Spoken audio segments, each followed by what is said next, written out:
had found the memoir for Jake LaMotta, and that was... No, Bob De Niro. Robert De Niro had found it, okay. And he found it, and he said, what do you think of this? Because he was a friend, and I read it, and I said, it's terrible Italian schmaltz, but there are some scenes in it that I like. Yeah. But it looks phony, and the book did. So we hardly used the book, and it was not a book that we shot. It was all overwritten, written over, and come up with a lot of ideas, and I make a good story to follow Jake's, but simplify the story, covering a lot of years, but doing it in a way that didn't seem like it. So, but I was there for so many years. After 2 or 3 years, I was revising it, doing other things at the same time. But the script was going through. You know, you get tired after a while. You know, you can't figure out things that you need to figure out, or you figure out and Marty didn't like it, or Bob didn't like it. You got to please everybody, and sometimes it's not so easy. Did you change around the structure of the story quite a bit? No, the structure stayed basically the same that I came out with the first time. Yeah. It's just some scenes were added, some scenes were taken out. And, well, the famous scene at the end where he's talking to the mirror before he's about to go on stage. And that was one of the first things I wrote. Really? So that was in your mind when you... Yeah, that was going to be the ending from the beginning. That, you know, sometimes you do that in films. You write using the famous Marlon Brando on the waterfront. That's, in fact, that was the idea that we almost tried to do it as a stage play. In fact, I did the first act of a stage play. Yeah. To do that on the stage, starting with what his life was, like a monologue. And then kind of flashing and then back flashes back in the play. Wow. Now, that's how we started. Now, it's a little different. Of course, it's a screenplay, and it's considered, you know, a masterpiece without being said he would... boasting. Well, I believe at first Martin Scorsese wasn't too enthusiastic when you... No, he didn't want to do project. it. It took almost a year to get him to change his mind. I went there every day with a revised script. Not every day, but almost every day, it seemed to me, trying to talk him into reading it. Not forget about doing it. It's just, he didn't want to read it. He had other things going on in his life. What do you think finally convinced him to... I think it was explaining to him that this is not a boxing film.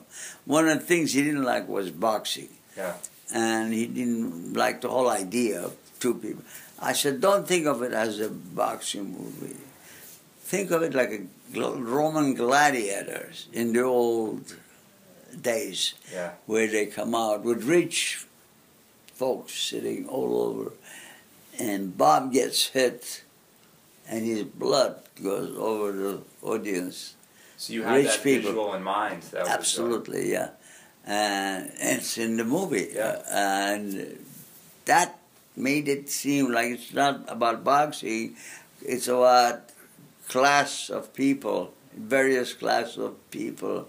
And at the bottom of the list is the boxers, or the gladiators, if you like. And also what's so memorable about the film and what makes it stand out from other boxing films is that it really focuses in on the actual domestic drama of the character. Well, that's... There's not even that many boxing scenes when you really think about it. Well, that to me is a universal theme of relationship, man-woman, you know.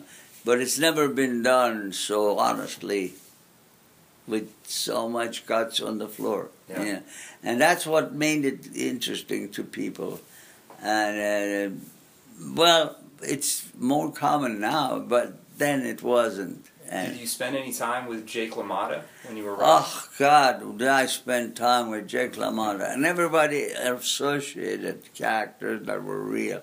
Spend hours and days with everyone. His brother, His wife, he went to North Miami, where she lived, and stayed there a whole week. Wow. Just with a hidden tape recorder. After a while, she saw it, and I was open about it, and asked questions, and we became friends, and she opened up with a lot of stories that a lot of it I didn't put in the movie, but the idea was to make her tell me things that I could use about the relationships. Did you find that the point of view of the wife and of the brother and even of Jake LaMotta were they all sort of different in a sense of how they? Well, I don't know. I just picked up the reality, and I thought there was a story right there. You don't have to make up a lot of stuff.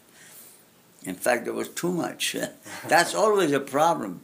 I wrote it 3 times, 3 different versions, and each version made me realize maybe another voice should look at this, because there's so much of it.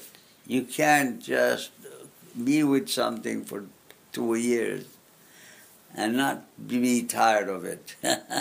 And plus, there was another script that I was waiting for me to get to, called Strike and Hide, which was never made, unfortunately. You really had to distill down everything that you had found in the research. Well, that's the whole point. To find how that 110 or 120 pages that you could really put into the screenplay. That's exactly right. How do you get? That's the art. You can't shoot a man going through his daily, like getting up and shaving and showering, going to. I mean, that's not what you do in movies. You cut a lot of that nonsense out and try to put it all together in one scene or two, you know. So every scene tells you 6, 7, 8 different points, and that's how you get to know the person. Yeah. If you did everything separately in a separate scene, you'll have a movie 8 hours long, and nobody would sit through it. So it's got to be done tightening. You call it putting a lot of ideas into one, being able to do it in one take. Well, I shouldn't say one take, one scene. Yeah. And were you on the set a lot during the shooting? Oh, I think, I was about 50% out of that. Did you ever give notes to Martin Scorsese, or did he ever? Well, you never did that. No? Nobody do that. The writer stays in the background when you're shooting. Not just me, but I did talk to him afterwards, or at lunch or something. But not as much as people think, because once you start shooting, you should have everything down already. Yeah. You know, this is how you get in trouble. These 2 movies are a perfect example. Raging Bull and New York, New York. One was fairly completed screenplay. The other one was not completed screenplay. I'm talking about New York, New York. So the more structure, it's called structure, of a movie you have already got, the easier it is to shoot. Yeah, and the more prepared you are. That's what I mean. It's got to be preparation is the key. And you don't ever shoot before your paper is so nice and easy to arrange. Paul Schrader was also credited as a writer on the film. Yeah, he's the one who took over after. So you had left and he had done some. Yeah, I left to do the Strike and Hide, and he did 1 draft, and but I don't know how much of his stuff was included. I think Marty and Bob did the final draft themselves. Yeah. They went to some island and rearranged it using my version, from what I understand. I wasn't there. And that's the final. But, well, what the hell? It's all politics, perhaps. When you were speaking to Robert De Niro at the very beginning of when you were writing the script, did he have in mind to do the dramatic weight gain and weight loss and really transform his body? Oh, absolutely. Yeah, the weight gain was in the script, but he went overboard with it. when he gets an idea, or when he hears an idea, he goes all the way with it. Yeah. You know, he doesn't do it halfway. You know, it's a terrific idea. I didn't put it down that he should stop for 6 weeks and lose weight. I mean, gain weight. Yeah. Because I was worried about how he's going to lose it later on, for his own health. Yeah, because some actors just wear, prosthetics on exactly, their bodies. There you go. Look like they've gained the weight or makeup. Well, but he really wanted to do it real. When you saw the finished film of Raging Bull, what was your? I thought it knocked me off my chair. It was great. I tried to look at it like I'd never seen it before, or I haven't written it or done any work on it. And you have to do that so that you can really see where it's going, how it works. So to not have the screenplay in mind as you're watching it, to really see it as try to get what you wrote out of it, and not see who, where, what. Just look at it like you're paid to see it. Yeah. That's basically what you do if you're a professional. You can't say, oh my God, they didn't say that line the way I wrote it. Did it work is the idea. Does it work what they're doing?